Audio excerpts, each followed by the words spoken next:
ইউসুফ আলাইহিস সালাম রে দেখে তার মনিব জুলেখা পাগল হয়ে গেলেন। জুলেখা পাগল হয়ে জুলেখা প্রেমে পড়লেন। এখন ইউসুফ ছাড়া জুলেখার মাথায় আর কিছু নাই। জুলেখার স্বামী তিনি ছিলেন আজিজে মিশর। আজিজে মিশরের কথা মাথার ভিতরে এখন নাই। আজিজে মিশর ডিলেট, এখন শুধু ইউসুফের দিকে তাকিয়ে থাকে 24 ঘন্টা। জুলেখার একটা সঙ্গী ছিল, নাম হলেন কারিমামা। নামটা কি বলেন? কারিমামা, একেবারে ঘনিষ্ঠ বান্ধবী। জুলেখা বললেন, কারিমামা ইউসুফরে যতই দেখি ততই পাগল হয়ে যায়, ইউসুফের সাথে মিলামিশা করতে চাই আমি। কারিমামা বললেন, অসুবিধা নাই, আপনি তো ইউসুফের মালিক, একদিন ডাক দিবেন ঘরের ভিতরে, যা ইচ্ছা তা করবেন। ইউসুফ আলাইহিস সালাম রে সহজেই মনে করলেন হাতের ভিতরে আনা যাবে, কিন্তু ইউসুফ আলাইহিস সালাম তিনি হলেন এমন একটা বংশের নবী, যেই বংশের ভিতরে একটা পাপের কোনো আসর নাই। ঠিক না ব্যাঠিক? জীবনে কোনোদিন কোনো নবী এবং কোনো রাসূল শয়তান পিছনে থেকে থেকেও একটা কোনো গুনাহের কাজ করতে পারে নাই। সুবহানাল্লাহ বলবেন না? নবী এবং রাসূলদের জীবনে একটা ছোট্ট কোনো গুনাহ নাই। আলহামদুলিল্লাহ বলেন। ইউসুফ আলাইহিস সালামরা অফার দিলেন, একটা পত্র পাঠালেন, আপনার দেওয়ানা হলেন জুলেখা। ইউসুফ আলাইহিস সালাম পড়লেন, পড়ার পরে নিজেও লজ্জা পেলেন, যাকে আমি মায়ের চোখে দেখি। যা ইউসুফ আলাইহিস সালাম তিনি বললেন, আমি তো মায়ের সম্মান দিই তাকে, কারণ জুলেখার কোনো ছেলেও ছিল না, কোনো মেয়েও ছিল না। জুলেখা পাগল হয়ে গেলেন। ইউসুফ আলাইহিস সালাম কড়া ভাষায় কারিমামাকে কয়েকটা কথা বললেন। কয়েকটা কথার ভিতরে একটা কথা হলো, বলেন তো কারিমামা, আপনি জুলেখারে কতটুকু ভালোবাসেন? কারিমামা বললেন, আমার জুলেখা মানে আমার বান্ধবীরে আমি আমার জীবনের চাইতেও বেশি ভালোবাসি। ইউসুফ আলাইহিস সালাম বললেন, আপনি যদি আপনার জুলেখাকে জীবনের চাইতে বেশি ভালোবাসেন, আমি ইউসুফ আলাইহিস সালাম যদি আমার 100টা জীবন থাকতো, ওই 100টা জীবনের চাইতেও আমি বেশি আমার মালিকরে বেশি ভালোবাসি। আপনি জুলেখার জন্যে উঠে পড়ে লেগেছেন আমাকে দিয়ে খারাপ কাজ করানোর জন্যে, আর আমার আল্লাহ রাব্বুল আলামিনকে আমি বেশি ভালোবাসি। আমি যদি খারাপ কাজ করি কষ্ট পাবেন কে? আরো জোরে বলেন কে? কয়দিন এটা আপনার স্মরণে থাকে? আপনি যে গাঁজা খান এটাতে নারাজ হয় কে? আপনি যে আজে বাজে ডাইল ডুল এগুলা খান, আপনি নারাজ হন না? আপনার এই খাওয়া দেখে নারাজ হয় কে? এই জবানটা তো আল্লাহ পবিত্র রাখছে, এগুলা খান কেমনে আপনি? ইউসুফ আলাইহিস সালাম সোজা উত্তর দিয়ে দিলেন, কারিমামা, আপনি যেভাবে ইউসুফকে ভালোবাসেন আমিও সেইভাবে আমার রবকে ভালোবাসি। সুবহানাল্লাহ বলেন। আপনি চান আমাকে দিয়ে পাপ কাজ করাতে, আর আমার আল্লাহ চায় আমাকে পাপ থেকে বিরত রাখতে। ঠিক না ব্যাঠিক? পাপ কখনো আল্লাহ রাব্বুল আলামিন পছন্দ করেন না। ইউসুফ আলাইহিস সালাম নাকচ করে দিলেন। জুলেখা আস্তে আস্তে শত্রু রূপান্তরিত হলো। কারিমামা বললেন, ঠিক আছে, কোনো অসুবিধা নাই, আপনার একটা স্পেশালি কামরা আছে। জুলেখার স্পেশালি একটা কামরা ছিল, কয়েকটা দরজা ছিল। দরজার ভিতরে আসলে সমস্ত দরজা লক করে দিলে কোনো বাবার ক্ষমতা নাই দরজাগুলো খুলতে পারে। জুলেখার কাছে সমস্ত চাবি ছিল, ওই জামানার তালা। কারিমামা বললেন, আপনার স্পেশালি ঘরের ভিতরে ইউসুফরে রাখেন, সব দরজা আমি বন্ধ করে দেব। ঠিকই জুলেখা রাজি হলেন, চলে গেলেন কারিমামা। কারিমামা গিয়ে বললেন, ইউসুফ, তোমার মনিব মানে তোমার মালিক জুলেখা তোমাকে ডাকছে। ইউসুফ আলাইহিস সালাম বুঝে ফেললেন নিশ্চয় আজকে বড় ধরনের কোনো সমস্যা হবে। তাওয়াক্কাল পৃথিবীর কারো উপরে করলেন না, তাওয়াক্কাল করলেন একজনের উপরে। বলেন তিনি কে? মুমিনদের জন্য পৃথিবীর কোনো শক্তির প্রয়োজন নাই। মুমিনরা পৃথিবীর কারো উপরে তাওয়াক্কাল করে না, মুমিনরা তাওয়াক্কাল করে একজনের উপরে। বলেন তিনি কে? রাতের 2টা বাজে 3টা বাজে বিপদে পড়বেন, ওই আলোচনাও এখনই আসবে একটু পরে। রাতের 2টা বাজে বিপদে পড়েছেন, কেউ নাই, কিন্তু আপনার সাথে আছে কে? সুবহানাল্লাহ বলবেন না? কি মালিক আমরা পেয়েছি! আল্লাহু আকবার। ইউসুফ আলাইহিস সালাম বুঝতে পারলেন কোনো বিপদ হচ্ছে সামনে। কারিমামা বললেন, ইউসুফ তুমি সামনে যাও। সামনে একের পর এক দরজা, কারিমামা ধাক্কায় ধাক্কায় ইউসুফ আলাইহিস সালাম রে পার করে, আর কারিমামা পিছন থেকে একটার পর একটা দরজাগুলো লক করে চাবিগুলো নিয়ে নেই। সর্বশেষ যেই দরজা লক করলেন, কারিমামা লক করে চাবিটা জুলেখার হাতের ভিতরে দিয়ে কারিমামা সামনের একটা দরজা দিয়ে বাহির হয়ে গেলেন, পিছনের সব দরজায় তালা। ইউসুফ আলাইহিস সালাম রে বললেন, ইউসুফ এখন পালাবা কোথায়? আসো আমার সাথে, আমার কামগুলো তোমাকে অবশ্যই আমার দিকে তাকাতে হবে, আমার সাথে মিলামিশা করতেই হবে, কারণ তোমার প্রতি আমার নজর পড়েছে। ইউসুফ আলাইহিস সালাম বললেন, আপনি তো আমন খোদার ইবাদত করেন, ঘরের ভিতরে একটা খোদা রাখা অবস্থায় কিভাবে আপনি খোদার সামনে কাজগুলো করবেন? নাউজুবিল্লাহ। ইউসুফ আলাইহিস সালাম ওই জামানায় দেখতেন জুলেখা আমন খোদার পাগল ছিল, আমন খোদার ইবাদত করতেন, অনুসারী ছিলেন। আমন খোদার একটা মূর্তি ছিল ঘরের ভিতরে, জুলেখা স্বর্ণ দিয়ে বানিয়ে রেখেছিলেন। জুলেখা দৌড় দিয়ে জুলেখার ওড়নাটা গিয়ে আমন খোদার মাথার উপরে এইরকম ভাবে দিয়ে বলছেন, ইউসুফ আমার খোদার মুখ ঢেকে দিয়েছি, আমার খোদার এখন দেখে না, আমার খোদার মাথা ঢেকে দিয়েছি, আমার খোদা এখন দেখে না। ইউসুফ আলাইহিস সালাম মনে করেছিলেন খোদার ভয় দেখালে মনে হয় সে পাপ থেকে বিরত হবে না, খোদার চাইতে বান্দা আরো চালাক। আল্লাহ নিজেই বললেন, মাকারু ওয়া মাকারাল্লাহু ওয়াল্লাহু খায়রুল মাকিরিন। আল্লাহ বলেন, তোরা কত বড় মক্রবাজ, তার চাইতে বড় মক্রবাজ কে? আর এই জায়গায় জুলেখা হলো খোদার চাইতে বড় মক্রবাজ, চাদর দিয়ে ঢাইকা দেয়। আর দেখে না ইউসুফ, এইবার আসো। ইউসুফ আলাইহিস সালাম বললেন, তোমার আমন খোদার যদি চোখ দুইটা চাদর দিয়ে ঢেকে দাও দেখতে পাই না, কিন্তু আমার আল্লাহ রব্বুল আলামিন আমি এমন কারো ইবাদত করি, সাগরের তলদেশে একটা বালিকণা আর একটা বালিকণার সাথে ঘর্ষণ খায়, ওইটাও আমার আল্লাহ টের পায়। আমার আল্লাহর চোখ কখনো চাদর দিয়ে ঢাকা যায় না। জুলেখা সামনে আসলেন, একের পর এক সামনে আসা শুরু করলেন। জুলেখা কাপড়গুলো খোলার চেষ্টা করলেন, ইউসুফ আলাইহিস সালাম বিন্দু পরিমাণও তাকাই নাই। ইউসুফ আলাইহিস সালাম পিছনের দিকে দৌড় দিলেন, দরজাগুলো একের পর এক খুলে দিলেন। কে? আরো জোরে বলেন, কে? ইউসুফ আলাইহিস সালাম দৌড় দিলেন দরজার দিকে, দরজা খুলে গেল। দরজায় টাচও করা লাগে না, অটোমেটিক দরজা খুলে যায়। সুবহানাল্লাহ বলেন। লাস্ট যেই দরজাটা ইউসুফ আলাইহিস সালাম ধরলেন, টানাটানি করলেন, দরজাটা খোলে না। কিরে ভাই, বাকি দরজা সব একা একাই খুলে গেল, লাস্টের দরজাটা খোলে না কেন? এইটা খুলে নাই কে? সবাই বলেন।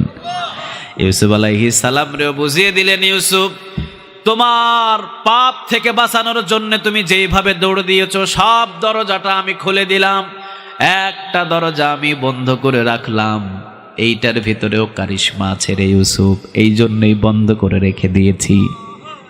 ইউসুফ আলাইহিস সালাম দরজা ধরে টানছেন, যতক্ষণ পর্যন্ত তাফসিরে তাবারিতে এসেছে, যতক্ষণ পর্যন্ত জুলেখা পিছন দিকে হাত না বাড়িয়েছে আর দরজার ওই পাশে জুলেখার স্বামী আজিজে মিশর না এসেছে, ততক্ষণ পর্যন্ত আল্লাহ ওই দরজাটা খুলে নাই। সুবহানাল্লাহ। বাড়িতে গিয়া ততক্ষণ পর্যন্ত দরজা খোলা হলো না। কি এখানে কারিশমা রইল? এতক্ষণ পর্যন্ত আল্লাহ দরজাটা বন্ধ রাখলেন। জুলেখা জামার পিছনে ধরলেন, জামা ছিড়ল, দরজার ওই পাশে আজিজে মিশর উপস্থিত। এমন সময় দরজাটা লক খুলে দিলেন কে? সুবহানাল্লাহ বলবেন না? এখানে একটা চূড়ান্ত ইমানের পরীক্ষা হবে, এই জায়গায় চূড়ান্ত একটা ইমানের পরীক্ষা হবে। এখন আজিজে মিশর দেখলেন রাতের 1টা বাজে। ইউসুফ আলাইহিস সালাম আমার বিবির দরজা খুলে খুলে একটার পর একটা দরজা খুলে বাহিরে আসে। আজিজে মিশর ইউসুফের দিকে রাগান্বিত চক্ষু দিয়ে তাকালেন, রাগান্বিত হয়ে গেলেন। কে? খুনই করে নাই কিন্তু ফাঁসি হয়, আছে না নাই? চুরি করে নাই কিন্তু চুরির মামলা দেয়, আছে না নাই?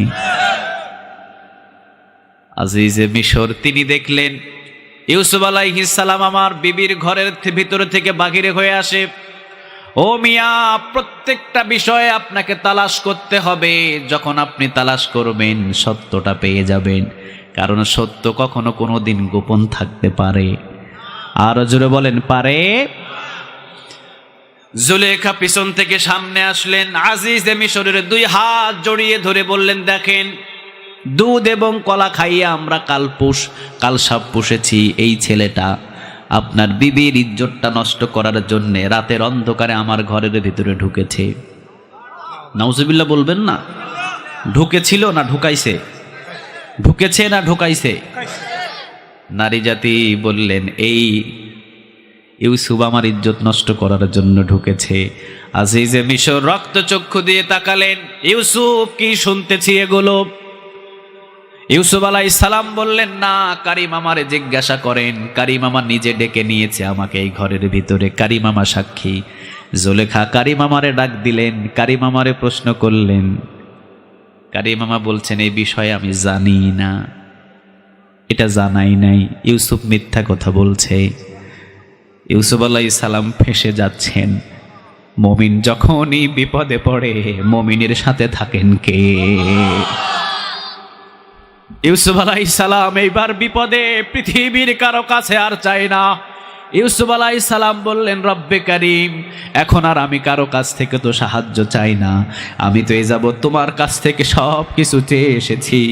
কূপের ভিতরে পড়েছিলাম, আপনি আমাকে উদ্ধার করেছেন। সুবহানাল্লাহ বলে। আপনি আমাকে উদ্ধার করেছেন। ভাইয়েরা আমাকে মেরে ফেলবে, আপনি আমাকে উদ্ধার করেছেন। সব জায়গায় আপনি আমার সাথে ছিলেন। আমি এখন ফেঁসে যাচ্ছি, আপনি কোথায়? বান্দার সমস্ত কৌশল যেখান থেকে শেষ হয়ে যায় ওই জায়গা থেকে কৌশল শুরু করেন কে? আল্লাহ বললেন, ইউসুফ কোনো টেনশন নাই, যাও পাশেই জুলেখার একটা ফুফাতো বোন আছে। ফুফাতো বোনের কুলের ভিতরে দেখো ছোট্ট একটা 6 মাসের শিশু আছে, নাম হলো কিসেন। এই কিসেনরে নিয়ে আসো। আসল অপরাধীকে 6 মাসের বাচ্চা ও নিজেই মুখ দিয়ে বলে দেবে। এখানে কারিম আমার বলার দরকার নাই, জুলেখার কোনো চাকন্নির বলার দরকার নাই। এমন একজন ব্যক্তিকে আল্লাহ রাব্বুল আলামিন নিযুক্ত করলেন যে ব্যক্তি জুলেখারও চেনে না, ইউসুফরেও চেনে না। চিনে কারে? আরো জোরে বলেন কারে?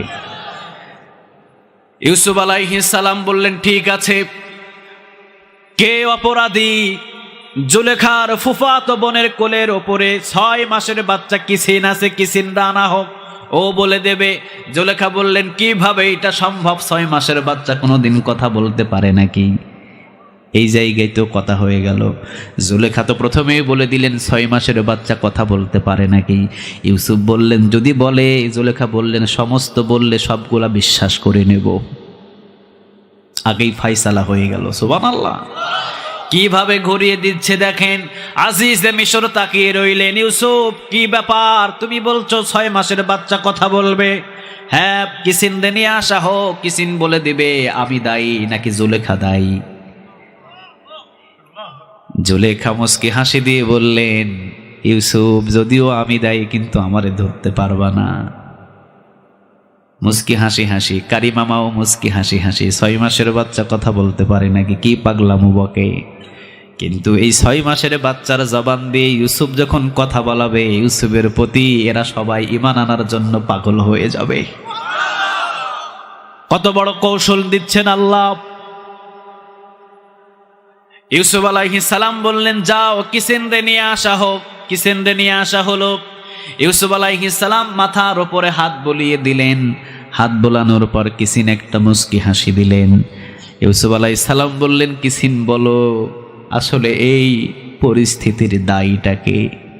কিসিন তুমি বলো, আমি তোমার সামনে কোনো ঘটনা বর্ণনা করছি না, শুধু বলে দিবা। ইউসুফ আলাইহিস সালাম কোনো ঘটনা বর্ণনাও করলেন না, শুধু বললেন, কিসিন তুমি বলো। কিসিন বলে দিলেন। ইউসুফ আলাইহিস সালামের পিছনের জামা দেখেন, পরীক্ষা করে যদি পিছনে ছেঁড়া থাকে ইউসুফ দায়ী হবে, আর যদি পিছনে ছেঁড়া থাকে তাহলে জুলেখা দায়ী হবে, আর যদি সামনে ছেঁড়া থাকে তবে ইউসুফ দায়ী হবে। তবে খবরদার, ছোট্ট কিসিন বলে দিলেন, খবরদার, আল্লাহর পয়গম্বরকে আজে বাজে কথা বলে অসম্মান করিও না। ইউসুফের মতন পবিত্র মানুষ এই রাজপ্রাসাদে না। ইউসুফ হলেন পবিত্র মানুষ। খবরদার পবিত্র মানুষদেরকে অপবিত্র বানানোর জন্য কেউ চেষ্টা করো না। বাংলার জমিনের ভিতরে অনেক অপরাধী নয়, তাদেরকে অপরাধী বানানোর চেষ্টা করে, ঠিক না বেঠিক? আজকে যদিও কোনো উত্তর নাই, কিন্তু কিয়ামতের ময়দানে কঠিন হিসাব নিবে কে? জীবনে নারী নির্যাতন করে নাই, আলেমদের উপরে নারী নির্যাতনের কেস চাপিয়েছে, আছে না নাই? চুরি করে নাই, ডাকাতি করে নাই, কোনো কিছু করে নাই, অথচ আজে বাজে মামলাগুলো দিয়ে চাপিয়ে দেওয়া হয়েছে। যতগুলো মিথ্যা মামলা চাপিয়েছ, আমরা পৃথিবীর তো কোনো আদালত মুমিনদের কাছে নাই, কিন্তু শেষ আখের একটা আদালত আছে, ওই আদালতের কাছে নালিশ দিলাম, কিয়ামতের ময়দানে তোমরাও থাকবা, আমরাও থাকবো, দেখা যায় কার বিজয় হয়। ইউসুফ আলাইহিস সালাম রে ছোট্ট বাচ্চা কিসিন পবিত্র বললেন, খবরদার পবিত্র মানুষকে অপবিত্র বানাইতে যাইবা না। আজিজে মিশর দৌড় দিলেন, জামা দেখেন সামনে কোনো ছিঁড়া নাই, জামার পিছনে ছিঁড়া। জুলেখার দিকে তাকালেন, জুলেখা অজ্ঞান হয়ে পড়ে গেছে। সুবহানাল্লাহ বলে। আজিজে মিশর বুঝতে পারলেন এটা আমার বিবির চাল ছিল, কিন্তু আজিজে মিশর ইউসুফ আলাইহিস সালামের এই কারিশমাটা দেখে, এই মুজিজা দেখে আজিজে মিশর ইউসুফের প্রতি ভালোবাসা তিক্ত হলেন, ভালোবাসা আরো বেড়ে গেলেন। সুবহানাল্লাহ বলে। কিন্তু এমন পর্যায়ে নারী জুলেখা এমন ভাবে ধরলেন, আল্লাহ রাব্বুল আলামিন বললেন, ইউসুফ অবশ্যই জেলখানায় যেতে হবে তোমাকে, জেলখানায় যাও, আর একটু বয়স তো প্রাপ্ত হও। জুলেখার আন্ডারে তুমি এখন নিরাপদ নয়, কারণ এত সুন্দর তোমাকে আমি রূপ দিয়েছি, যেই মেয়ে দেখবে ওই মেয়েই পাগল হয়ে যাবে। জেলখানায় বন্দী করে রাখলেন আল্লাহ। সুবহানাল্লাহ বলেন। যদিও এটার উদ্দেশ্য জুলেখা ছিলেন, কিন্তু আসল হুকুমগুলো কার? জেলখানা থেকে আজিজে মিশরের দায়িত্ব নিয়ে বাহির হলেন। সুবহানাল্লাহ বলেন। লম্বা ঘটনা, জুলেখার স্বামী তিনি দুনিয়া থেকে বিদায় হয়ে গেলেন। ইউসুফ আলাইহিস সালাম তিনি হলেন এইবার মিশরের গভর্নর, মানে মিশরের ভিতরে আজিজে মিশর। এই দায়িত্বটা দিয়ে দিলেন কে? মিশরের ভিতরে অভাব এলো, নীলনদ শুকিয়ে গেল। ইউসুফ আলাইহিস সালাম গমগুলো মজুদ করলেন, গমের গোডাউন করলেন। গোডাউনগুলো করে ইউসুফ আলাইহিস সালাম চতুর্দিকে খাবারগুলো বিলিয়ে দিলেন। ইউসুফ আলাইহিস সালাম বললেন, কোনো অসুবিধা নাই, আল্লাহ রাব্বুল আলামিন বরকত দেওয়ার মালিক। কেনান থেকে অত্র অঞ্চল যত আছে সবাই আসো, ইউসুফের ভান্ডার আছে। ইউসুফের ভান্ডার যে তৈরি করেছে, এই ভান্ডারের মালিক ইউসুফ নয়, ভান্ডারের মালিক কে? ভান্ডারের দরজার শুধু নিচ খোলা হবে, উপরের কপাট খোলা হবে না। নিচ থেকে যতই গম টানে ততই গম আসে। সুবহানাল্লাহ নাই? ইউসুফ আলাইহিস সালাম বললেন, চতুর্দিকে অভাব, গম নিয়ে যাবা, আটা খাবা, রুটি খাবা। ইউসুফ আলাইহিস সালাম শাসন শুরু করলেন মিশরের ভিতরে। ইউসুফ আলাইহিস সালাম বললেন, একদিন গম নিলে মিশরবাসী 3 দিন গম নিতে পারবা না। একদিন যদি 10 কেজি গম নিয়ে যায়, 3 দিন গম নেওয়ার কি প্রয়োজন আছে? আরো জোরে বলেন, আছে? ইউসুফ আলাইহিস সালাম বলেন, একদিন নিলে 3 দিন নিবা না। সব মিশরের মানুষগুলো হুকুমটা মানে না একজন। জোরে বলেন কয়জন? আরো জোরে বলেন কয়জন? একটা ছেলে প্রতিদিন এসে গম নেওয়ার জন্য দাঁড়িয়ে থাকে। সেনাপতি বললেন, বাবা, ইউসুফ আলাইহিস সালাম আজিজে মিশর তিনি বলেছেন প্রতিদিন গম নিতে পারবা না। এই ছেলেটা জোর দেখিয়ে বলেন, আমি আপনার ইউসুফরে চিনি না, আমি প্রতিদিন লাইনে এসে গম নিয়ে যাব। সেনাপতি তিনি বললেন, তুমি এত জোর খাটিয়ে কথা বলছো কেন বাবা? তুমি তো গন্ডগোল বাঁধানোর চেষ্টা করছো। ছেলেটা বলছে, আমি কাউরে চিনি না, প্রতিদিন লাইনে আসবো, প্রতিদিন গম নিয়ে যাব, কারো করার থাকলে থাক। তিনি নিয়ে গেলেন, এই যুবকটাকে নিয়ে গেলেন ইউসুফ আলাইহিস সালামের দরবারে। ইউসুফ আলাইহিস সালামের দরবারে নিয়ে গিয়ে বললেন, দেখেন তো দেখি, আপনি বলেছেন একদিন মিশরের সব এলাকার মানুষগুলো গম নিলে 3 দিন নিতে পারবা না।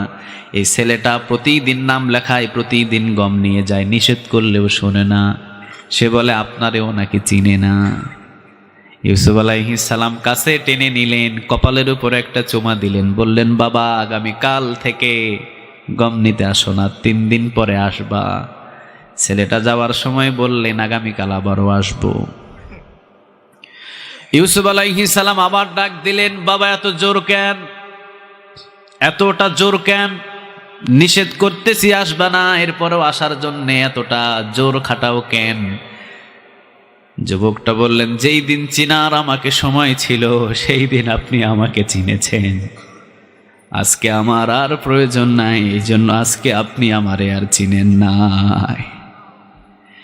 ইউসুফ আলাইহিস সালাম তো নবী মানুষ, তার ভিতর দিয়ে নাড়া উঠলো। তিনি বললেন তোমার নাম কি? তিনি বললেন আপনি কি আমারে চিনেন নাই? আমার নামটা হলো সেই কিসিন। আপনাকে পবিত্র বলার কারণে আল্লাহ রাব্বুল আলামিন আমাকে 6 মাস বয়সে নিযুক্ত করেছিলেন। আমি আমার মায়ের মুখ থেকে শুনেছি আমাকে নিযুক্ত করেছিলেন আমার আল্লাহ। আমি নাকি 6 বছর বয়স 6 মাস, ওই বয়সে নাকি আমি একটা সাক্ষী দিয়েছিলাম। ওই দিন তো আপনি আমারে চিনেছিলেন, সেই দিন আমি আপনাকে পবিত্র বলেছিলাম, জোর গলায় পবিত্র বলেছিলাম। ইউসুফ আলাইহিস সালাম টান দিয়ে বুকের সাথে জড়ালেন, কপালে চুমা দিলেন। ইউসুফ আলাইহিস সালাম বললেন, শোনো সব মিশরবাসী, সব মানুষদের সামনে আমি ঘোষণা করে দিলাম, আমার এই কিসিন কোনো গোডাউনে গিয়ে গম দাঁড়িয়ে দাঁড়িয়ে নিবে তা না। কিসিনের জন্য সব গোডাউন খুলে দিলাম, কারণ কিসিন আমারে পবিত্র বলেছে। এই জন্যে আল্লাহ বলেন, কিসিন যদি পবিত্র ইউসুফ আলাইহিস সালাম রে বলার কারণে ইউসুফ যদি সব গোডাউন খুলে দেয়, বান্দা তোরা যদি আমাকে সুবহান আল্লাহ বলে পবিত্র বলিস, তোদের জন্য আমি জান্নাত খুলে দেব।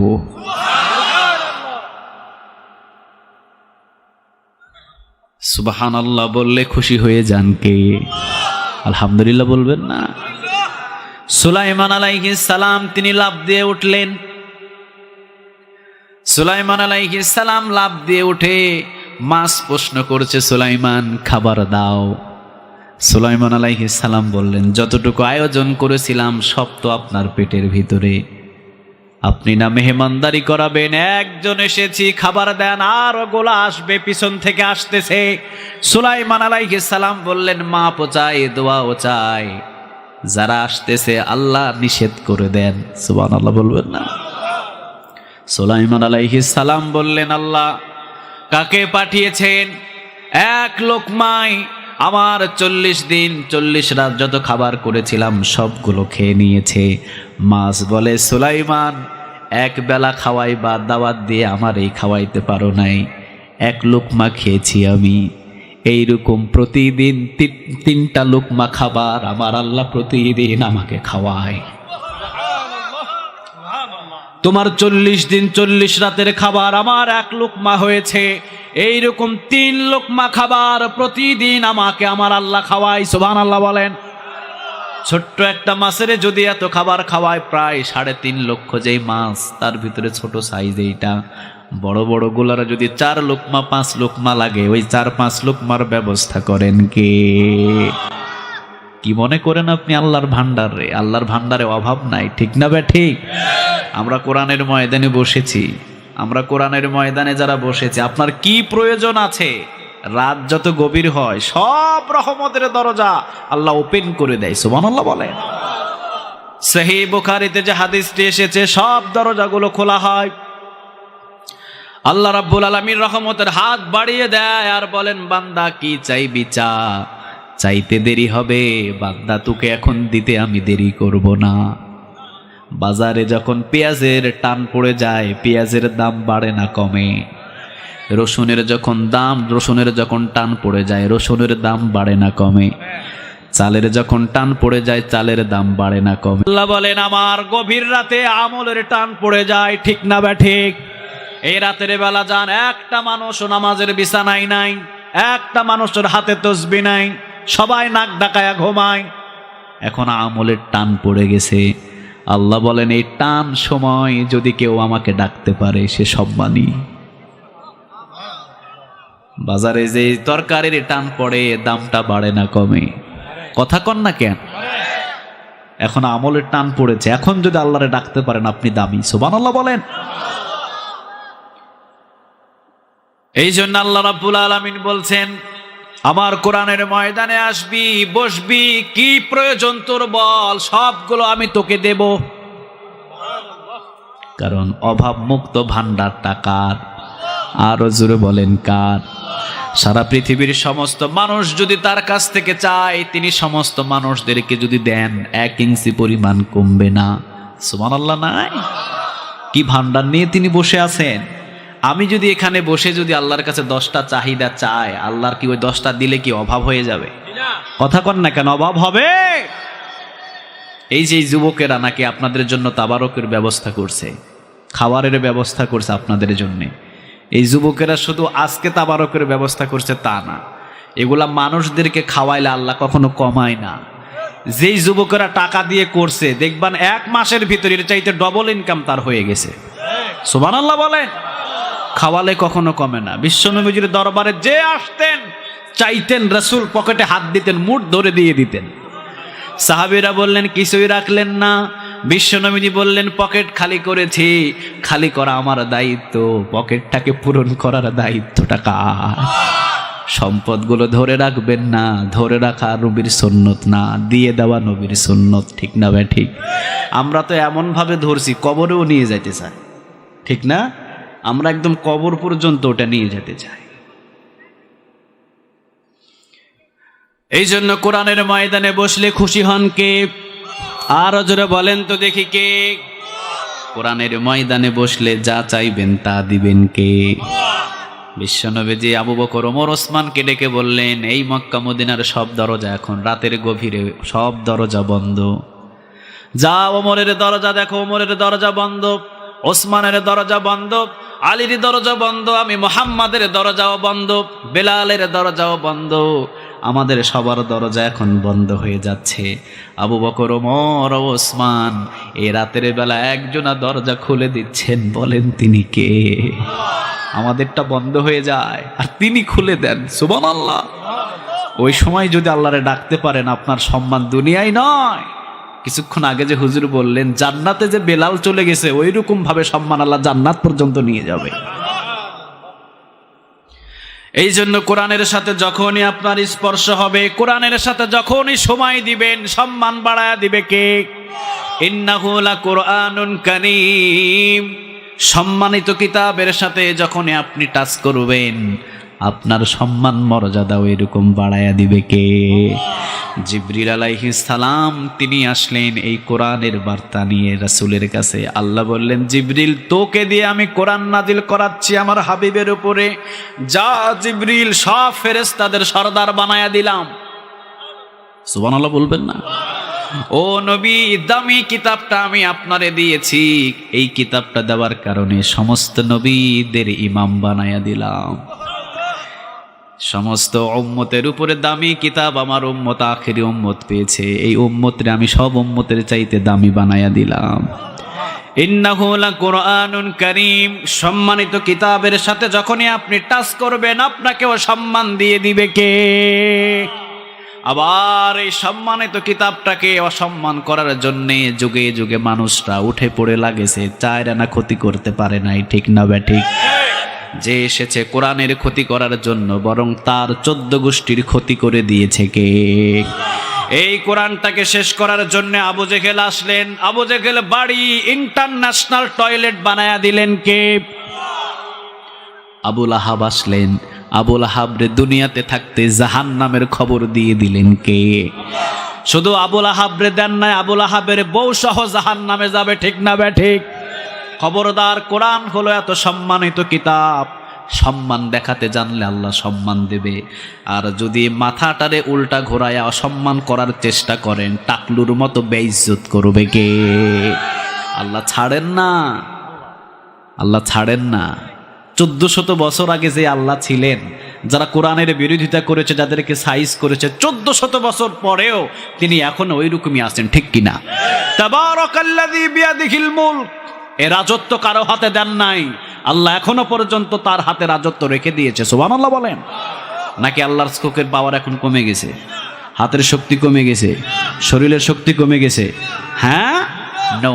আগেও ছিল যেই রকম, এখনো আছেন সেই রকম, ভবিষ্যতেও সেই রকম, ঠিক কিনা? এই জন্য কোরআনের বিরোধিতা যখনই করবেন সম্মানটা বাড়বে না কমবে? আর কোরআনের পক্ষে যখন এই যে ঠান্ডার ভিতরে এখনো বসে আছেন, ভাই সম্মানটা আপনার বাড়িয়ে দিবেন কে? আপনি যে ঠান্ডা মাটির উপরে বসে আছেন, আল্লাহ কি দেখে না? কথা কন না কেন, দেখে না? ইউটিউবের ভিতরে আমার একটা আলোচনা আছে, মাঘ মাস পুষ মাসের ঠান্ডা পানি দিয়ে ওযু করলে কতটুকু ফজিলত, ওই আমলের কতটুকু দাম। আমি তো ওইদিকে এখন যেতে চাচ্ছি না। এখন যে বসে আছেন আপনারা, আপনাদের সম্মান দ্বিগুণ তো দ্বিগুণ আল্লাহ বাড়িয়ে দিচ্ছে। সুবহানাল্লাহ বলে। কোরআনটা যখন আমরা ঘরের ভিতরে নিয়ে আসি, এই কোরআনটা রাখার জন্য আরেকটা কি আনি? সবাই বলেন কি আনি? আচ্ছা, রেহেলটা নিয়ে আসি, দাম কয় টাকা?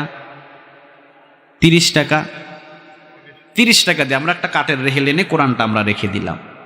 আর ঘরের ভিতরে আমি সোফার খাট বানিয়েছি 50,000 টাকা, বক্স খাট বানিয়েছি 40,000 টাকা। প্রতিদিন ওইগুলোতে শুই, ঘুমাই, প্রতিদিন লাথি লাগে, কোনো সালাম নাই। 50 টাকার রেহেলে যখন একটা লাথি লাগে কি করে? সবাই বলেন কি করে? কেন 50 টাকার রেহেল? এটা তো সম্মান। কেন সম্মান? তো এই জন্যেই, কারণ কোরআনের সাথে 24 ঘন্টা লেগে আছে, ঠিক কিনা? কোরআনের সাথে 24টা ঘন্টা যে লেগে থাকবে তার সম্মান কমবে না, দিন দিন আল্লাহ তার সম্মান উপরের দিকে উঠাবে। সুবহানাল্লাহ বললেন না? আল্লাহ রাব্বুল আলামিন বললেন এই কোরআনের ভিতরে 114টা সূরা দিলাম। জোরে বলেন কয়টা? প্রথম একটা সূরা দিয়েছি বান্দা, সূরাতুল ফাতিহা। যেই সূরাটা আমরা মসজিদে যাইতে এবং আসতে ফিরি ফিরি মুখস্থ করাইয়া দিছে কে? আল্লাহ বললেন কোরআনের সবচেয়ে বড় মর্যাদা হলো বান্দা যত শুনবি তত শুনতে ভালো লাগবে, ঠিক না ব্যাঠিক? কাবা ঘরের ইমাম যখন তিনি তেলাওয়াত করেন পিছনে আর কান্না বন্ধ করা যায় না। যদি ইমানদার হন তাহলে কোরআন তেলাওয়াত যখন শুনবেন চোখ দিয়ে অঝর ঝরে পানি পড়তে থাকবে। যান কাবার চত্বরে যান, মদিনার ইমামের পিছনে দাঁড়ান, যখন নামাজ পড়বেন 2 চোখ বেয়ে বেয়ে শুধু টপ টপ টপ টপ করে পানি পড়বে। ঘন্টার পর ঘন্টা চলে যায়, বৃদ্ধ বৃদ্ধ মানুষগুলো দাঁড়িয়ে থাকে। প্রশ্ন করবেন এতক্ষণ দাঁড়িয়ে থাকেন কেন? বসে বসে পড়েন না কেন? তারা বলেন যখন কোরআন তেলাওয়াত শুনি কখন যে ঘন্টার পর ঘন্টা চলে যায় টেরও পাই না। চিন্তা করে দেখেন, হাঁটার সময় লাঠি লাগে, আর যখন নামাজে দাঁড়ায় কোরআন তেলাওয়াত শুনে দাঁড়িয়ে থাকে লাঠি লাগে না। সুবহানাল্লাহ নাই? একটা এক্সাম্পল দিলে অবশ্যই বুঝবেন। সূরাতুল ফাতিহা, লা সালাতা ইল্লা বিফাতিহাতিল কিতাব। এমন কোন নামাজ নাই যে সূরাতুল ফাতিহা ছাড়া হতে পারে। নফল নামাজ পড়বেন, সূরাতুল ফাতিহার দরকার আছে না নাই? বিতির নামাজ পড়বেন, দরকার আছে না নাই? এশারের নামাজ পড়বেন, দরকার আছে না নাই? নফল পড়বেন, দরকার আছে না নাই? লা সালাতা ইল্লা বিফাতিহাতিল কিতাব। বিশ্ব নবীজি বলেন এমন কোন নামাজ নাই যে সূরাতুল ফাতিহা ছাড়া হতে পারে। প্রতিদিন একটা নামাজে 40 থেকে 42 রাকাত নামাজ পড়ে, সূরাতুল ফাতিহাও 40 থেকে 42 বার পড়তে হয়। বলেন তো দেখি, 1400 বছর এই সূরাতুল ফাতিহা নাজিল হয়েছে, এখন যখন ইমাম তেলাওয়াত করে এখন আর ভালো লাগে না। এইরকম কি কারো মনে হয়? কথা বলেন, হয় হয়? কসবা বড় মসজিদে নামাজ পড়েন, সূরাতুল ফাতিহা, ঠিক না ব্যাঠিক? বাইতুল মুকাররমে যান, সূরাতুল ফাতিহা। কক্সবাজারে যান, ওখানেও সূরাতুল ফাতিহা। আবার যান আন্দরকিল্লা শাহে জামে মসজিদে, ওখানেও শুরু করে সূরাতুল ফাতিহা। ক্যান্টনমেন্ট মসজিদে যান, ওখানেও শুরু হয় সূরাতুল। যত মসজিদে যাবেন সব মসজিদে সূরাতুল ফাতিহা। কিছুদিন আগে কুমিল্লারই আপনাদের ছেলে একটা গান গেয়েছিল, ও পিয়া ও পিয়া তুমি কোথায়, আসিফ খান। জানেন এটা? সারা বাংলাদেশে আর পিয়ারে খুঁজেছিল। গানটা এত জনপ্রিয়তা হলো, এত ভাইরাল হলো, বাজারে ঘাটে, আনাসে কানাসে, রোডে ঘাটে, এমনকি টয়লেটও বাস্তব। গান চালায়া দিয়া দিয়া টয়লেট করত। জনপ্রিয়তা আছে। এখন কি আছে? কথা বলেন। এখানে যদি সবার টাচ মোবাইল চেক করি ওই গানটা কারো মোবাইলে পাওয়া যাবে না, ঠিক না বেঠিক? এখন আছে শুধু বাদাম আর বাদাম। এখন কি আছে? বাদাম আর বাদাম, হয় শুকনা বাদাম না হয় কাঁচা বাদাম না হয় ছিলানা বাদাম। কিছুদিন পর আইসে কাঁচা বাদাম, এরপরে আসবে শুকনা বাদাম, এরপরে আসবে ছিলানা বাদাম। বাদাম ছিল পদ্মায়, এই সামনের দিকে নারীগুলো যেভাবে বিপদ্দা হয়েছে এই বাদামটারে নিয়ে, বাদামও এখন ছিলানা বাদাম হবে। হাইরে বাদাম, দাজ্জাল আসলে যে কি হবে আল্লাহ জানে। আমরা বাদাম আলারে নিয়ে যেরকম ব্যস্ত হয়েছিলাম, মোবাইল খুললেই খালি বাদাম, মোবাইল খুললেই খালি বাদাম, ঠিক না হুজুর? আমার মনে হয় বাংলাদেশের এমন কোনো ইমাম সাহেব নাই যে এই গানটা তার সামনে শুনতে চাই না, এরপরেও কি ফেসবুকে ঢুকলেই বাদাম, ফেসবুকে ঢুকলেই বাদাম, ইউটিউবে ঢুকলেই বাদাম, বাদাম আর বাদাম। আহা, একটা হিন্দু মানুষ সাধারণ বাদামওয়ালা পুরা বিশ্বরে কাঁপায় ফেলছে। দাজ্জাল আসলে কি হবে এটা জানেন আপনি? এক হাতে থাকবে জান্নাত আর এক হাতে থাকবে জাহান্নাম, সবাই তোর পিছনে ছুটবে খালি, ঠিক না? কাবা ঘরের ইমামকে যদি বাংলাদেশে নিয়ে আসা হয়, আমার মনে হয় 10টা মানুষ তাকে দেখার জন্য, আলেম ওলামা ছাড়া সাধারণ পাবলিক যাবে না। কিন্তু বাদামালারে যদি নিয়ে আসা হয় জায়গা দেওয়া যাবে না। কত পাগল হয়েছি আমরা আজকে, কত পাগল আমরা। একবার দেখে আসি বাদামালা। বাংলাদেশ থেকে ইন্ডিয়া গেছে দেখার জন্য, বাংলাদেশ থেকে ইন্ডিয়া গেছে, দেখছেন কি কারবার। আল্লাহ আমাদের হেফাজত করুক। আরো জোরে বলেন আমিন। কোন কথা বলতেছিলাম? সূরাতুল ফাতিহা। একটা গান ভাইরাল হলো, ওপিয়া ওপিয়া তুমি কোথায়। এখন আর বৃদ্ধরা ওই গানটা শোনে না, যুবক তো বাদ, বৃদ্ধরা শোনে। ওই গানটার যৌবনকাল নাই, বৃদ্ধকাল নাই, দাফন হয়ে একবারে কবর পর্যন্ত ছিন্ন ভিন্ন হয়ে গেছে, কেউ আর শোনে না, ঠিক কিনা? এরপরে আর একটা আসলো, ফেটে যায় ছিঁড়ে যায়, তালি দেওয়ার বুদ্ধি নেই। যে শুনবি সেও ফেটে ছিঁড়ে সব শেষ হয়ে যাবে। মানে আমি ফাটা ছিঁড়া এটা গাইছি, যাই শুনবি তারও ফেটে যাবে, তালি দেওয়ার যুক্তি নেই। কত জনপ্রিয়তা হলো। এরপরে এটা কি এখন আছে? কথা কন না কেন আছে? এবং আমার তাহিরি ভাইয়েরও তো, আপনাদের এই ব্রাহ্মণবাড়িয়া তাহিরি ভাইয়েরও একটা গান ভাইরাল হয়েছিল। হ্যাঁ, কি আশেপাশে মিউজিক লাগায় আমার তাহিরি ভাইয়ের গানটারে উল্টা পাল্টা দিয়া হিন্দুদের বিয়ে তো এই গানটা বাজে। আহা, চিন্তা করছেন? গাইছে ভালোভাবে, হয়ে গেছে উল্টা। মানুষ ডিজে গান বানাইছে ওইটারে, ডিজে গান। আল্লাহ তাদেরকে হেদায়েত দান করুক। হয়তো সে গাইছে মহব্বত করে গাইছে, একটা শান গাইছে, যাক যেভাবে গাইছে গাইছে, আমি এটা নিয়ে কথা বলছি না। তো এটারে বানাইছে কি, কি বানাইছে? কিছুদিন আগে তো এই গান প্রত্যেকটা বিবাহের অনুষ্ঠানে বাজে, হিন্দু হোক, মুসলিম হোক, খ্রিস্টান হোক, নাস্তিক হোক, আস্তিক হোক, সবার বিয়েতে আছে এখন জনপ্রিয়তা। কথা বলেন আছে?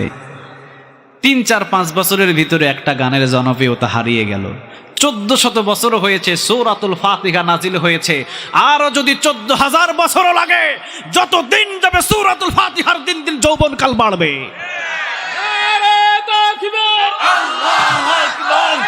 কথা বলেন যায় যায়। কোরআনটা হলো একটা চারা গাছের মতো, যেখানে রোপণ করবেন সেখান থেকে একটা গাছ বাহির হবে। কোরআনটারে মনে করেন না সাধারণ কোনো কিতাব। একটারে বন্দি করবেন 10টা আল্লাহ তৈরি করবে, 10টারে বন্দি করবেন 10,000 আল্লাহ তৈরি করবে। একটা মিজানুর রহমান আজহারীরে বিদায় করবেন, 10টা মিজানুর রহমান আজহারী আল্লাহ তৈরি করবে। একটা সাইদিরে কারাগারে পড়বেন, 10,000 সাইদি আল্লাহ জন্ম দেবে।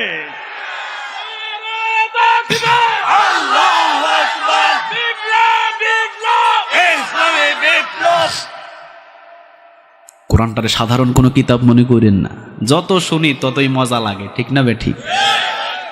সূরাতুল ফাতিহা এমন একটা সূরা, আপনি যদি প্রতিদিন মসজিদে গিয়ে যাওয়া আসা করেন, অটোমেটিক সূরাতুল ফাতিহা আপনার মুখস্থ হয়ে যাবে। কে উস্তাদ কে হুজুর নিজেও জানবেন না, ঠিক না বেঠিক?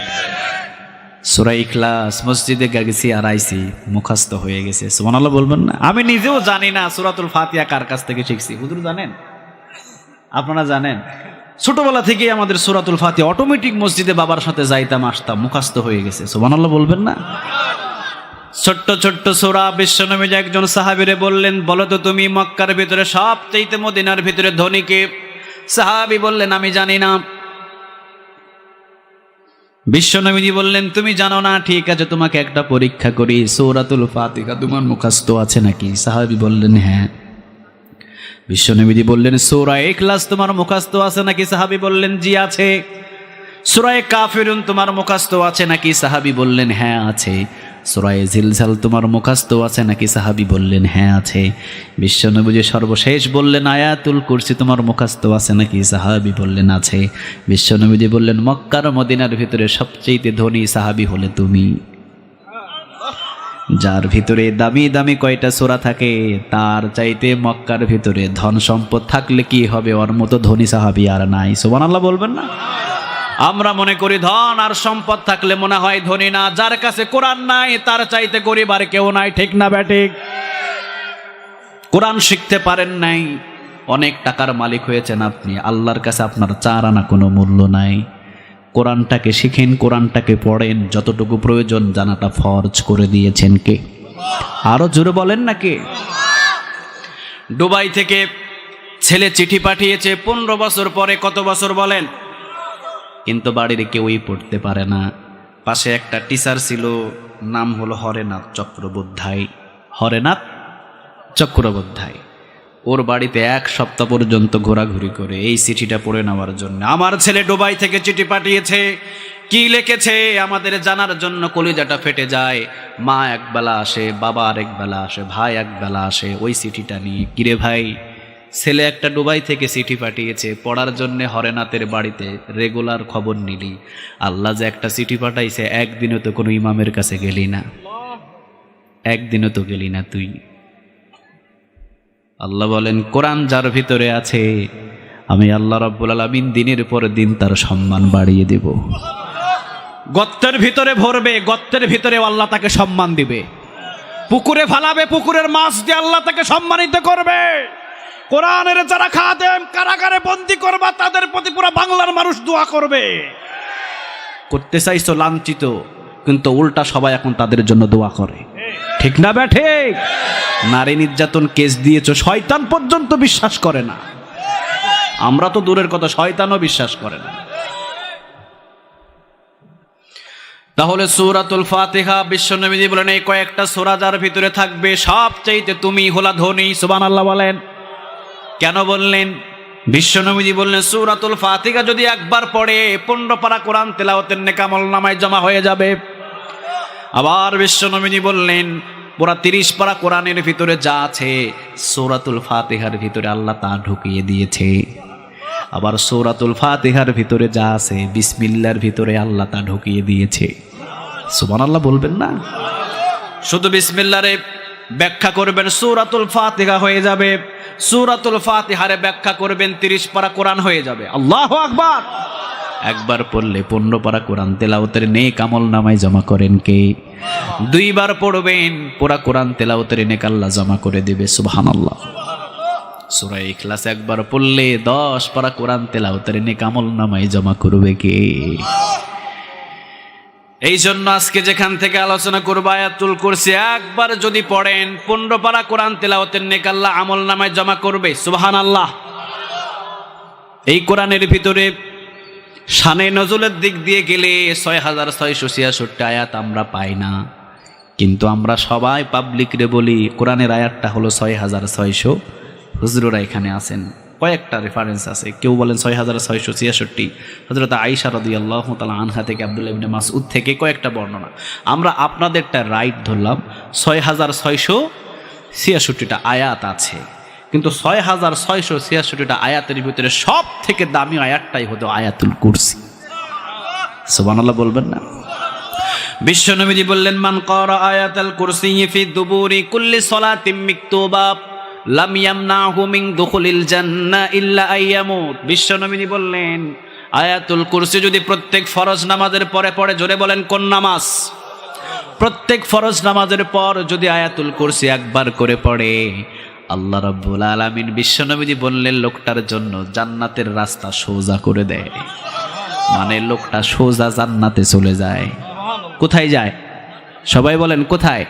মান ক্বারা আয়াতাল কুরসি ফি দুবুরি কুল্লি সলাতিন মিকতুবা লাম ইয়ামনাহু মিন দুখুলিল জান্নাহ ইল্লা আইয়ামু। বিশ্বনবীজি বললেন সে জান্নাতে চলে যায়, জান্নাতের ভিতরে চলে যায়, কিন্তু যেতে পারে না মৃত্যুর কারণে। মরলেই জান্নাতে ঢুকাইয়া দিবে কে? আরো জোরে বলেন কে? আল্লাহ রাব্বুল আলামিন আয়াতুল কুরসির ভিতরে প্রায় 10টার মতো পয়েন্ট নিয়ে কথা বললেন, 10টা কথা বললেন নিজেকে নিয়ে। সুবহানাল্লাহ বলবেন না? প্রথমেই বললেন আল্লাহু লা ইলাহা ইল্লা হুয়া আল হাইয়ুল কাইয়ুম। সুবহানাল্লাহ। আল্লাহ হচ্ছেন তিনি, যিনি ছাড়া কোনো ইলাহা নাই, কোনো উপাস্য নাই, কোনো মাবুদ নাই। তিনি চিরঞ্জীব, তিনি চিরস্থায়ী। কে আছে এমন পৃথিবীর ভিতরে নিজেকে দাবি করতে পারে আমি চিরস্থায়ী? আছে কেউ? কথা বলেন আছে? আমার হিন্দু ভাইয়েরা দেখবেন তারাও পূজা করে 33 কোটি দেবতার, কয় হাজার? 33 কোটি। কত কোটি?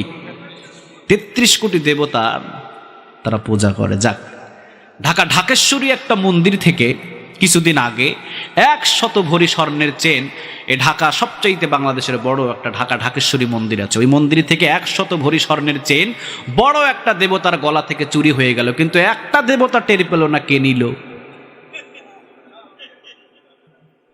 এখন 33 কোটি দেবতা যদি থাকে, এটা কি কামিলা না আকামিলা?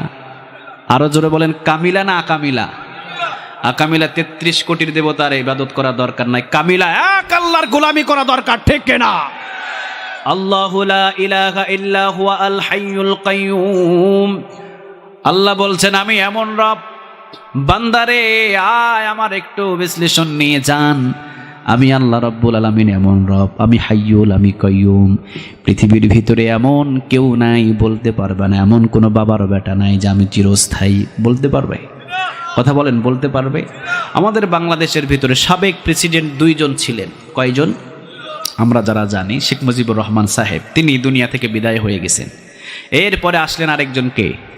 জিয়াউর রহমান, তিনিও বিদায় হয়ে গেছেন। আমাদের যারা ভবিষ্যতে আছেন এখন, ওনারা কি থাকতে পারবে? আমরা কি থাকতে পারবো? ডোনাল্ড ট্রাম্প কি থাকতে পারবে? তাহলে কিছুদিনের জন্য আল্লাহ হয়তো বা কিছু এরিয়ার রাজত্ব দিয়েছে, কিন্তু তারা চিরস্থায়ী নয়। আসলে চিরস্থায়ী কে? আরো জোরে বলেন কে? তিনি হলেন হাইয়ুল, তিনি হলেন কাইয়ুম, তিনি চিরস্থায়ী, তিনি চিরঞ্জীব। সবার মৃত্যু হবে, মৃত্যু হবে না কার?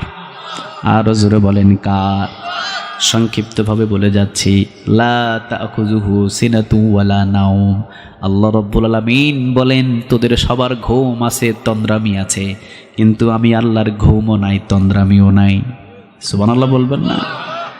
আমি আল্লাহর ঘুমও নাই, তন্দ্রামিও নাই। আলাম নাজআলিল আরদা মিহাদা ওয়াল জিবালা আওতাদা ওয়া খালাকনাকুম আজওয়াজা ওয়া জাআলনা নাওমাকুম সুবাতা। আল্লাহ রাব্বুল আলামিন বললেন তোদেরকে ঘুম দিয়েছি ক্লান্তি দূর করার জন্য। ঘুমাইলেই সব ক্লান্তি দূর হয়ে যায়, ঠিক না বে ঠিক? মোবাইলের ভিতরে রাতের বেলা চার্জ দেন নাই আপনি, সকালবেলা ব্যাটারি কি দেখাবে? সবাই বলেন, আপনি ব্যবহার করতে পারবেন না। যতক্ষণ চার্জ করবেন রাতের বেলা, দিনের বেলা ব্যবহার হবে। চার্জ নাই তো লো দেখাবে, ঠিক না বে ঠিক?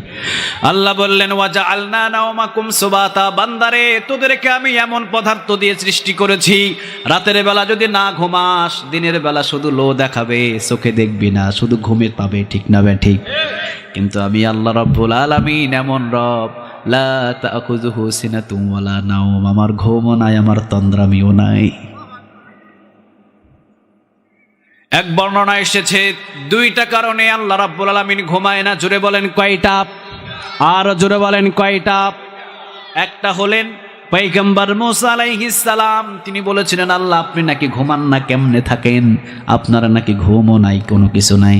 আল্লাহ বললেন হ্যাঁ আমার ঘুম নাই, তোমার কি বিশ্বাস হয় না? মুসা আলাইহিস সালাম বললেন হ্যাঁ বিশ্বাস হয়, তবে একটু জানতে ইচ্ছে হয়, কেন আপনি ঘুমান না, কি জন্য আপনি ঘুমান না? আপনার কি কোনোদিন একটু ঘুম হয় না? আল্লাহ বললেন নো, কখনো আমি ঘুমাই না। আল্লাহ বললেন ঠিক আছে, কি জন্য আমি ঘুমাই না? আজকেই পরীক্ষা হবে, 2টা গ্লাস হাতের ভিতরে। আল্লাহ রাব্বুল আলামিন বললেন পয়গম্বর মূসা 2টা গ্লাস নাও। 2টা গ্লাস নিলেন। আল্লাহ রাব্বুল আলামিন বললেন ধরে রাখো। ধরে থাকলেন। রাত যত গভীর হয় পয়গম্বর মূসা আলাইহিস সালামের ঘুম বাড়ে না কমে? রাত 12টা 1টা 2টা যখন বাজলেন অটোমেটিক পয়গম্বর মূসা আলাইহিস সালামের চোখের ভিতরে ঘুম চলে আসলেন। হাতের ভিতরে যেই 2টা গ্লাস ছিল কখন যে ছেড়ে দিয়েছে টেরও পায় নাই। আল্লাহ রাব্বুল আলামিন বললেন আসমান এবং জমিন সবগুলো আমি আল্লাহ রাব্বুল আলামিনের হাতের উপরে। আমি আল্লাহ যদি ঘুমিয়ে যাই কখন পড়ে ঠাস ঠাস করে ভেঙে যাবে বিন্দু পরিমাণও টের পাবো না। আল্লাহু আকবার। এই জন্য আমি আল্লাহ রাব্বুল আলামিন ঘুমাই না। সুবহানাল্লাহ বলবেন না? সমস্ত আসমান জমিন সবকিছু একজনের হাতের উপরে নিয়ে আসেন, বলেন তিনি কে? এই জন্য আমি ঘুমাইতে পারি না। দ্বিতীয় নাম্বার, 11:46 বাজে। দ্বিতীয় নাম্বার যে কারণে আমি ঘুমাই না সেই কারণটা হলো, বলেন তো দেখি, রাতের 1টা বাজে আপনি গভীর একটা জঙ্গলের ভিতরে আপনি বিপদে পড়ে গেছেন। আপনি আপনার বাবাকে ডাক দিয়েছেন। গভীর জঙ্গলের ভিতরে আপনি আপনার বাবাকে ডাক দিয়েছেন। আপনার বাবাকে আপনার ডাক শুনবে? আপনার মাকে ডাক দিয়েছেন, মা কি শুনবে? বন্ধুরে ডাক দিয়েছেন, বন্ধু কি শুনবে? মসজিদের ইমামরে আপনি ডাক দিয়েছেন, মসজিদের ইমাম কি শুনবে? আপনি তো গভীর জঙ্গলের ভিতরে বিপদে, কে আপনাকে এখন বাঁচাবে? আল্লাহ রাব্বুল আলামিন বললেন লা তাখুযুহু সিনাতুন ওয়ালা নাওম। বান্দারে, রাতের 1টা বাজে তুই বিপদে পড়েছিস, তুই আমাকে ডাক দিয়েছিস, কিন্তু আমি আল্লাহ ঘুমে, তোরে বাঁচাইব কে? রাতের 1টা বাজে তুই বিপদে পড়ে আমাকে ডাক দিয়েছিস, আল্লাহ আমি বিপদে পড়েছি, আমাকে এখন বাঁচাও। যখন তুই বিপদে পড়ে ডাক দিয়েছিস তখন আমি আল্লাহ ঘুমে, কে তোকে বাঁচাবে? এই জন্য 24টা ঘন্টা আমি জাগন থাকি। বান্দা যখন বিপদে পড়ে আমাকে ডাক দেবে 70 বার সাড়া দিয়ে বান্দার কাছে হাজির হয়ে যা। আমি ঘুমাই না। সুবহানাল্লাহ বলবেন না? রাত অনেক হয়েছে, কথাগুলো গুছিয়ে আনতে অনেক দেরি হলো আমার।